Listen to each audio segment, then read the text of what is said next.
नमः. गुरुर् ब्रह्मा गुरुर्विष्णू गुरुर्देव महेश्वरा. नमस्कार भक्तांनो, मराठी भक्तिकथा या आपल्या भक्तिमय चॅनलमध्ये तुमचं मनपूर्वक स्वागत आहे.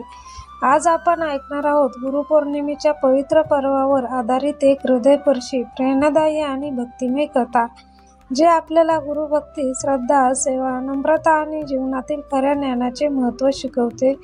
ही कथा केवळ मनोरंजनासाठी नाही, तर आपल्या जीवनात चांगले संस्कार, सकारात्मक विचार आणि धर्माच्या मार्गावर चालण्याची प्रेरणा देणारी आहे.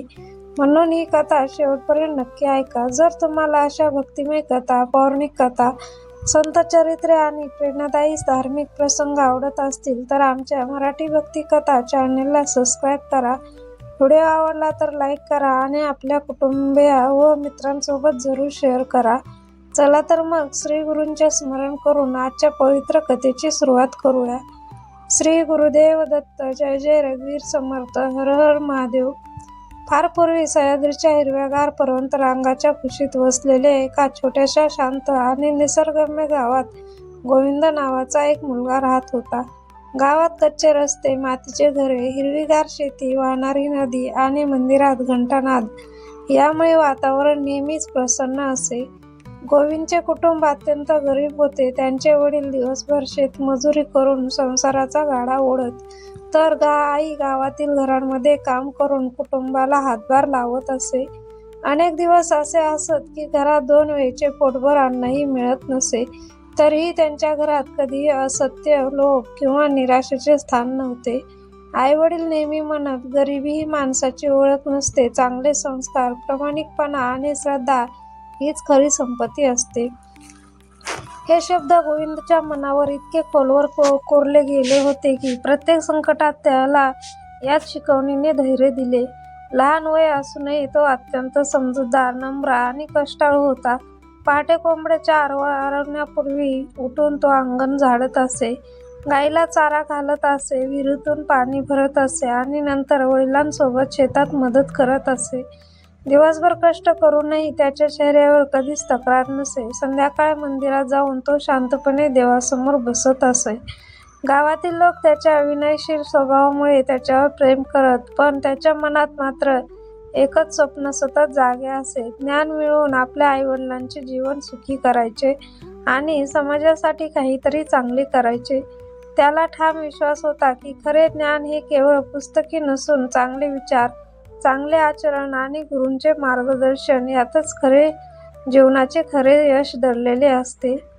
गोविंदला लहानपणापासूनच शिक्षणाची विलक्षण आवड होती. गावातील इतर मुले खेळण्यात रमले असताना तो मंदिराच्या ओट्यावर बसून जुनी पोथी, कथा, धार्मिक ग्रंथ वाचण्याचा प्रयत्न करत असे. त्याच्याकडे स्वतःची पुस्तके नव्हती, त्यामुळे तो गावातील विद्वान, पुजारी किंवा शिक्षकांकडून जुनी पुस्तके मागून आणत असे. अक्षर ओळखण्यासाठी तो कधी मातीवर काठीने लिहित असे, तर कधी झाडांच्या पानावर बोटाने सराव करत असे. रात्री घरात तेलाचा दिवा लावायलाही पैसे नसत, म्हणून तो चंद्रप्रकाशात किंवा मंदिरातील दिव्याच्या उजेडात बसून अभ्यास करत असे. ज्ञानाची भूक इतकी प्रखर होती की कोणतीही अडचण त्याला थांबवू शकत नव्हती. गावातील लोक त्याची जिद्द पाहून आश्चर्यचकित होत आणि म्हणत, हा मुलगा एक दिवस नक्की मोठा विद्वान होईल. पण गोविंदच्या मनात अहंकार नव्हता. तो नेहमी म्हणत असे, ज्ञान मिळवण्याचा खरा मार्ग म्हणजेच नम्रता, संयम आणि गुरूंचा आदर. त्याला खात्री होती की योग्य गुरु मिळाला तर त्याचे जीवनच बदलून जाईल. म्हणून तो रोज देवाकडे एकच प्रार्थना करत असे, हे प्रभू, मला असा गुरु भेटू दे जो मला केवळ शिक्षणच नाही तर चांगला माणूस बनण्याचा मार्गही दाखवेल. त्या प्रार्थनेचे उत्तर त्याला लवकरच मिळणार होते, पण त्याआधी नीती, त्याची श्रद्धा, संयम आणि धैर्य यांची मोठी परीक्षा घेणार होती. एके दिवशी सकाळी गोविंद नेहमीप्रमाणे मंदिरात दर्शनासाठी गेला होता. मंदिरातील आरती संपल्यानंतर गावातील काही लोक एक महान संत आणि विद्वान गुरुबद्दल चर्चा करत होते. ते म्हणत होते की जवळच्या दाट जंगलाच्या पलीकडे असलेल्या एका प्राचीन आश्रमात आचार्य वेदानंद नावाचे महान गुरु राहतात. ते कोणाकडूनही धन किंवा गुरुदक्षिणेची अपेक्षा न करता विद्यार्थ्यांचा वेद उपनिषद, रामायण, महाभारत, भगवद्गीता आणि जीवनमूल्याचे शिक्षण देतात. त्यांच्या आश्रमात श्रीमंत, गरीब, उच्च, नीच असाच कोणताही भेदभाव नव्हता. जो कोणी नम्रतेने ज्ञानाची इच्छा घेऊन येईल त्याच्यासाठी आश्रमाचे दरवाजे सदैव खुले असत. ही गोष्ट ऐकताच गोविंदाच्या मनात आशेचा किरण जागा झाला. अनेक वर्षापूर्वी तो ज्या गुरूंच्या शोधात होता, कदाचित तो शोध आता पूर्ण होणार होता. त्या रात्री त्याला झोपच लागली नाही. मनात एकच विचार सुरू होता, जर मला त्या महान गुरूंच्या चरणी स्थान मिळाले तर माझे संपूर्ण आयुष्य बदलून जाईल. दुसऱ्या दिवशी पहाटे त्याने आईवडिलांच्या चरणांना स्पर्श करून आशीर्वाद घेतला. आईने प्रेमाने त्याच्या हातात 2 कोरड्या भाकऱ्या आणि थोडीशी चटणी बांधून दिली. वडिलांनी त्याच्या डोक्यावर हात ठेवत सांगितले, बाळा, आयुष्यात कितीही मोठा झालास तरी कधीही गुरूंचा आणि आईवडिलांचा अपमान करू नकोस. ज्ञानाने अहंकार वाढू नये तर नम्रता वाढली पाहिजे. गोविंदने नम्रपणे मान डोलावली आणि अनवाणी पायाने आश्रमाच्या दिशेने चालू लागला. वाटेत दाट जंगल, उंच डोंगर, ओढे, काटेरी झुडपे आणि खडकाळ रस्ते होते. उन्हाचा तडका वाढत होता, पायाला काटे टोचत होते, तरीही त्याच्या चेहऱ्यावर थकवा नव्हता. प्रत्येक पावलागणिक तो देवाचे नामस्मरण करत पुढे जात होता. अनेक तासांच्या प्रवासानंतर त्याला डोंगराच्या पायथ्याशी एक सुंदर आश्रम दिसला. पक्ष्यांचा किलबिलाट, वेदमंत्रांचा मधुर आवाज आणि शांत वातावरण पाहून त्यांचे मन आनंदाने भरून आले. आश्रमाच्या प्रवेशद्वाराजवळ उभा राहून त्याने हात जोडले आणि मनोमन प्रार्थना केली, हे प्रभू, आजपासून माझ्या आयुष्याला योग्य दिशा मिळू दे. त्याला अजून माहीत नव्हते की ही भेट त्याच्या आयुष्याला कायमची नवीन दिशा देणार होती. गोविंदने थरथरत्या हाताने आश्रमाच्या प्रवेशद्वारात पाऊल टाकले. चारही बाजूने उंच वृक्ष, फुलांनी भरलेली बाग, स्वच्छ अंगण, गोशाळेत शांतपणे चारा खात असलेल्या गायी आणि विद्यार्थ्यांच्या मुखातून घुमणारे वेदमंत्र यामुळे संपूर्ण आश्रम पवित्रतेने भरून गेला होता. तेवढ्यात पांढऱ्या वस्त्रातील तेजस्वी चेहरा आणि डोळ्यात करुणा असलेले आचार्य वेदानंद समोर आले. गोविंदने क्षणाचाही विलंब न करता त्यांच्या चरणी साष्टांग दंडवत घातला. गुरुजींनी प्रेमाने त्याला उठवले आणि विचारले, बाळा, कोण आहेस आणि इतक्या दुरून येथे कशासाठी आला आहेस? गोविंदच्या डोळ्यात अश्रू दाटले. तो नम्रपणे म्हणाला, श्री गुरुदेव, मी एका गरीब शेतमजुराचा मुलगा आहे. माझ्याकडे धन नाही, गुरुदक्षिणा नाही, मौल्यवान वस्तू नाहीत, पण माझ्याकडे ज्ञान मिळवण्याची प्रामाणिक इच्छा आहे. मला तुमच्या चरणी राहून शिक्षण घ्यायचे आहे, तुमची सेवा करायची आहे. हे शब्द ऐकताच गुरुजींच्या चेहऱ्यावर समाधानाचे स्मित उमटले. त्यांनी गोविंदच्या डोक्यावर हात ठेवला आणि म्हणाले, बाळा, या आश्रमात श्रीमंती किंवा गरिबी पाहिली जात नाही. येथे फक्त विद्यार्थ्यांचे मन, त्यांची श्रद्धा आणि त्यांची मेहनत पाहिली जाते. ज्या मनात ज्ञानाची खरी भूक आहे त्यासाठी या आश्रमात दरवाजे नेहमी खुले असतात. गुरुजींनी गोविंदाला आश्रम दाखवला. प्रत्येक विद्यार्थी स्वतःची कामे स्वतः करत होता. कोणी स्वयंपाकघरात मदत करत होते, कोणी गोशाळा स्वच्छ करत होते, तर कोणी वृक्षांना पाणी घालत होते. गुरुजी म्हणाले, येथे शिक्षणाची सुरुवात पुस्तकापासून होत नाही तर सेवाभावापासून होते. जो सेवा शिकतो तोच खऱ्या अर्थाने विद्या प्राप्त करतो. त्या दिवसापासून गोविंदने आश्रमातील प्रत्येक काम मनापासून स्वीकारले. पहाटे ब्रह्ममुहूर्ताला उठून तो अंगण झाडू लागला, नदीवरून पाणी आणून लागला, गायीला चारा घालू लागला आणि त्यानंतर इतर विद्यार्थ्यांसोबत अभ्यास करू लागला. दिवसभर कितीही कष्ट झाले तरी त्याच्या चेहऱ्यावर आनंद असायचा, कारण त्याला वाटत होते की प्रत्येक सेवा हीच गुरूंची पूजा आहे. गुरुजी त्याच्याकडे पाहून मनोमन आनंदी होत म्हणत, हा मुलगा केवळ विद्वानच होणार नाही तर एक दिवस समाजासाठी आदर्श गुरु शिष्य परंपरेचा उदाहरण बनेल. पण आश्रमातील सर्वांनाच गोविंदचा हा प्रामाणिक स्वभाव आवडत नव्हता. काही विद्यार्थ्यांच्या मनात मत्सराची ठिणगी पडू लागली होती आणि हाच मत्सर पुढे गोविंदच्या आयुष्यातील मोठा परीक्षेचे कारण ठरणार होता. गोविंदने आश्रमात राहण्यास सुरुवात केली आणि त्याच्या आयुष्यातील एका नव्या अध्यायाची सुरुवात झाली. पहिल्याच दिवशी त्याला जाणवले की हे ठिकाण केवळ शिक्षण देणारे गुरुकुल नव्हते, तर माणसाला उत्तम व्यक्तिमत्व घडवणारे संस्कार केंद्र होते. पहाटे ब्रह्ममुहूर्ताला शंखनाद होताच सर्व विद्यार्थी जागे होत. नदीवर स्नान करून प्रार्थना आणि वेदमंत्राच्या पठणानंतर दिवसाची सुरुवात होत असे. त्यानंतर प्रत्येक विद्यार्थ्याला काही ना काही सेवा दिली जाई. कोणीतरी गोशाळा स्वच्छ करत असे, कोणी बागेला पाणी घालत असे, तर कोणी स्वयंपाकघरात मदत करत असे. गोविंदला आश्रमाचे अंगण स्वच्छ करणे, विहिरीतून पाणी आणणे, गुरुजींच्या कुटीत दिवा लावणे आणि लहान विद्यार्थ्यांची काळजी घेण्याची जबाबदारी मिळाली. तो ही सर्व कामे अत्यंत आनंदाने करत असे. त्याला वाटत असे की गुरूंची सेवा हीच खरी पूजा आहे. काम पूर्ण झाल्यावरच तो अभ्यासासाठी बसत असे. गुरुजी वेद, उपनिषद, रामायण, महाभारत, भगवद्गीता आणि नीतिशास्त्र यांचे ज्ञान अत्यंत सोप्या भाषेत समजावून सांगत. प्रत्येक शिकवणीसोबत ते जीवनातील एखादे उदाहरण देत. त्यामुळे विद्यार्थ्यांना विषय सहज समजत असे. गोविंद प्रत्येक शब्द लक्षपूर्वक ऐकत असे. शिकवण संपल्यानंतर तो पुन्हा पुन्हा त्या गोष्टींचा विचार करत असे आणि त्या आपल्या जीवनात कशा आचरणात आणता येतील याचा प्रयत्न करत असे. अभ्यासात तो इतका मन लावून शिकत होता की काही दिवसातच गुरुजींच्या नजरेत तो एक आदर्श विद्यार्थी बनला. परंतु प्रत्येकाला त्याचे यश आवडत नव्हते. आश्रमातील काही विद्यार्थ्यांना वाटू लागले की गुरुजी आता गोविंदावर जास्त प्रेम करतात. त्यांनी त्यांची चेष्टा करणे, त्याला जास्त काम देणे आणि अभ्यासासाठी कमी वेळ मिळेल अशी परिस्थिती निर्माण करणे सुरू केले. पण गोविंदने कधीही कोणाविषयी राग, मत्सर किंवा तक्रार केली नाही. उलट तो हसतमुखाने सर्वांची मदत करत राहिला.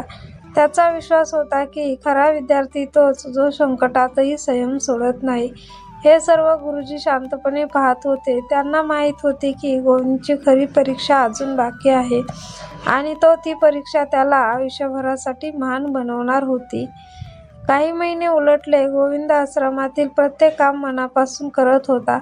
त्याची नम्रता, प्रामाणिकपणा, सेवाभाव आणि अभ्यासातील प्रगती दिवसेंदिवस वाढत होती. आचार्य वेदानंद त्याला वेळोवेळी जीवनातील गहन तत्त्वज्ञान समजावून सांगत आणि गोविंद ते मनापासून आत्मसात करत असे. त्यामुळे तो इतर विद्यार्थ्यांपेक्षा अधिक समजूतदार आणि संयमी बनत गेला. पण जिथे गुणांचा सन्मान होतो तिथे कधी कधी मत्सरही जन्म घेतो. आश्रमातील काही विद्यार्थ्यांना वाटू लागले की गुरुजी गोविंदाचे जास्त कौतुक करतात. त्यांच्या मनात असूया निर्माण झाली. ते त्याची चेष्टा करत, त्याला गरीब मुलगा म्हणून हिणवत आणि जास्तीत जास्त कामे त्याच्यावर ढकलण्याचा प्रयत्न करत. काही जण तर त्याची पुस्तके लपवत, अभ्यासाच्या वेळी त्याचे लक्ष विचलित करत आणि गुरुजींसमोर त्याची चुकीची प्रतिमा निर्माण करण्याचाही प्रयत्न करत. पण गोविंदने कधीही कोणाला उलट उत्तर दिले नाही. तो मनात फक्त एवढेच म्हणत असे, सत्याचा मार्ग कठीण असतो पण शेवटी विजय सत्याचाच होतो. आचार्य वेदानंद हे सर्व शांतपणे पाहत होते. एके दिवशी त्याने सर्व विद्यार्थ्यांना आश्रमाच्या प्रांगणात बोलावले आणि म्हणाले, विद्यार्थ्यांनो, पुढील 3 दिवस तुमची एक विशेष परीक्षा होणार आहे. ही परीक्षा केवळ पुस्तकातील ज्ञानाची नाही तर तुमच्या संयमाची, सेवाभावाची, प्रामाणिकपणाची आणि गुरुभक्तीची असेल. जो या परीक्षेत यशस्वी होईल तोच खऱ्या अर्थाने विद्वान ठरेल. हे ऐकता सर्व विद्यार्थ्यांमध्ये उत्सुकता पसरली. प्रत्येकजण विचार करू लागला की ही परीक्षा नेमकी कशी असेल. मात्र गोविंदच्या मनात कोणतीही भीती नव्हती. त्याने गुरूंच्या चरणी नतमस्तक होत मनोमन प्रार्थना केली, गुरुदेव, मला यश नव्हे तर योग्य मार्गावर चालण्याची शक्ती द्या. गुरुजी त्याच्याकडे पाहून मंद स्मित करत होते, कारण त्यांना माहीत होते की आता गोविंदच्या आयुष्यात अशी घटना घडणार होती जी त्याला एक सामान्य विद्यार्थी न ठेवता संपूर्ण राज्यासाठी आदर्श गुरुभक्त बनवणार होती. दुसऱ्या दिवशी पहाटे शंखनाद होताच सर्व विद्यार्थी आश्रमाच्या प्रांगणात एकत्र जमले. वातावरणात विलक्षण शांतता होती. पक्ष्यांचा किलबिलाट, मंद वाहणारा वारा आणि मंदिरातून ऐकू येणारे वेदमंत्र यामुळे संपूर्ण आश्रम पवित्रतेने भारावून गेला होता. आचार्य वेदानंद आपल्या आसनावर विराजमान झाले आणि सर्व विद्यार्थ्यांकडे प्रेमाने पाहत म्हणाले, आजपासून सुरू होणारी परीक्षा तुमच्या बुद्धीची नाही तर तुमच्या मनाची आहे. पुस्तके वाचून विद्वान होता येते, पण चांगला माणूस होण्यासाठी नम्रता, सेवा, संयम, दया आणि सत्य या गुणांची आवश्यकता असते. त्यानंतर त्यांनी प्रत्येक विद्यार्थ्याला वेगवेगळी जबाबदारी दिली. कोणाला गोशाळेची सेवा, कोणाला स्वयंपाकघरातील काम, कोणाला आश्रमातील वृद्ध साधूंची सेवा, तर कोणाला जंगलातून औषधी वनस्पती आणण्याची जबाबदारी मिळाली. गोविंदला मात्र सर्वात कठीण काम देण्यात आले. संपूर्ण आश्रमाची स्वच्छता, नदीवरून पाणी आणणे, लहान विद्यार्थ्यांची काळजी घेणे आणि त्याचबरोबर नियमित अभ्यासही करणे. काही विद्यार्थ्यांना वाटले की एवढी कामे दिल्यानंतर गोविंद अभ्यास करू शकणार नाही आणि परीक्षेत नक्कीच अपयशी ठरेल. परंतु गोविंदने कोणताही तक्रार केली नाही. तो नेहमीप्रमाणे पहाटे उठून देवाचे आणि गुरूंचे स्मरण करत आपल्या कामाला लागला. दिवसभर कष्ट करूनही त्याच्या चेहऱ्यावर थकवा नव्हता. काम करताना तो प्रत्येक गोष्ट ईश्वर सेवा समजून करत असे. एखादा लहान विद्यार्थी पडला तर त्याला उचलून घेत असे, वृद्ध साधूंना पाणी देत असे, जखमी वासरांची काळजी घेत असे आणि उरलेल्या वेळात मन लावून अभ्यास करत असे. रात्री सर्व विद्यार्थी झोपल्यानंतरही तो दिव्यांच्या मंद प्रकाशात गुरुजींची शिकवलेले धडे पुन्हा वाचत असे. हे सर्व आचार्य वेदानंद दुरून शांतपणे पाहत होते. त्यांच्या डोळ्यात आनंद आणि अभिमान दाटला होता. ते मनात म्हणाले, हा मुलगा केवळ शिक्षण घेत नाही तर प्रत्येक क्षणी शिक्षण जगत आहे. याच्यात खऱ्याच शिष्याचे गुण आहेत. पण गोविंदला अजून माहीत नव्हते की पुढच्या दिवशी त्याच्यासमोर अशी एक कठीण परिस्थिती उभी राहणार होती जी त्याच्या श्रद्धेची, धैर्याची आणि गुरुभक्तीची सर्वात मोठी परीक्षा घेणार होती. त्या परीक्षेचा परिणाम केवळ त्याच्या आयुष्यावरच नाही तर संपूर्ण आश्रमाच्या भविष्यावरही होणार होता. तिसऱ्या दिवशी सकाळी आचार्य वेदानंदांनी सर्व विद्यार्थ्यांना आश्रमाच्या प्रांगणात बोलावले. त्यांच्या चेहऱ्यावर नेहमीसारखे शांत स्मित होते, पण आज त्यांच्या डोळ्यात एक वेगळीच गंभीरता दिसत होती. त्यांनी ती सर्वांकडे पाहत सांगितले, आश्रमातील एका वृद्ध ऋषीसाठी काही दुर्मिळ औषध वनस्पती आणणे अत्यंत आवश्यक आहे. त्या औषधी दाट जंगलाच्या आत डोंगराच्या पलीकडे उगवतात. सूर्यास्तापूर्वी त्या आणल्या नाही तर त्यांच्या प्रगतीवर गंभीर परिणाम होऊ शकतो. हे ऐकताच सर्व विद्यार्थ्यांच्या चेहऱ्यावर चिंता पसरली. त्या जंगलात हिंस्त्र प्राणी, खोल दऱ्या, काटेरी झुडपे आणि अवघड वाटा असल्यामुळे तिकडे जाण्याची हिंमत फार कमी लोक करत असत. काही विद्यार्थ्यांना भीतीपोटी नजर खाली घातली तर काहींनी वेगवेगळी कारणे सांगून मागे हटण्याचा प्रयत्न केला. तेवढ्यात गोविंद शांतपणे पुढे आला, गुरुजींच्या चरणी नमस्कार केला आणि म्हणाला, गुरुदेव, जर ही सेवा आश्रमासाठी आणि एका आजारी ऋषींच्या जेवणासाठी आवश्यक असेल तर मला ही संधी द्या. तुमचा आशीर्वाद माझ्यासोबत असेल तर कोणतेही संकट मला थांबवू शकणार नाही. गुरुजींनी काही क्षण गोविंदाकडे प्रेमाने पाहिले आणि त्यांनी त्याच्या डोक्यावर हात ठेवून आशीर्वाद दिला आणि म्हणाले, बाळा, लक्षात ठेव, धैर्य हे शक्तीपेक्षा मोठे असते, पण श्रद्धा ही भीतीपेक्षा बलवान असते. प्रत्येक पावलावर ईश्वराचे नामस्मरण करत जा.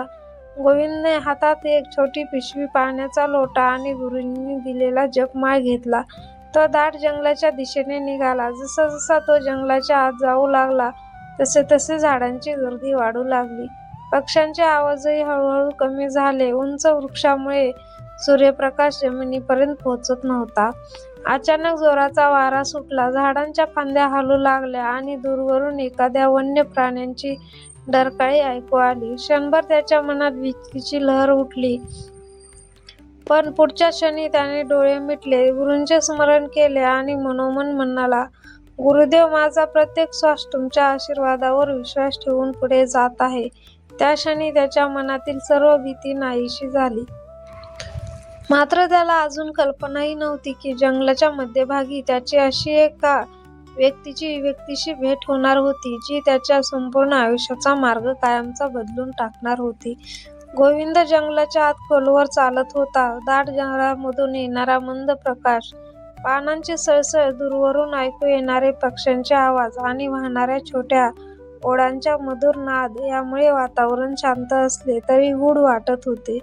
अनेक तास चालल्यानंतर त्याला एका जुन्या वडाच्या झाडाखाली एक वृद्ध साधू बसलेले दिसले. त्यांच्या अंगावर फाटके भगवे वस्त्र होते, चेहऱ्यावर तेज होते, पण शरीर अतिशय अशक्त दिसत होते. ते थकलेले आणि तहानेने व्याकुळ झालेले होते. गोविंद क्षणाचाही विचार न करता त्यांच्याजवळ गेला. त्यांनी आपल्या लोट्यातील पाणी त्यांना दिले. भाकरीचे तुकडे प्रेमाने त्यांच्या हातात ठेवले आणि नम्रतेने विचारले, "बाबा, तुम्हाला आणखीन काय सेवा हवी आहे का?" वृद्ध साधूने पाणी पिऊन डोळे उघडले. त्यांच्या चेहऱ्यावर समाधानाचे स्मित उमटले. ते म्हणाले, "बाळा, तू स्वतःच्या कामासाठी निघाला आहेस, तरी एका अनोळखी वृद्धाची सेवा करण्यासाठी थांबलास. तुला उशीर होईल याची भीती वाटत नाही का?"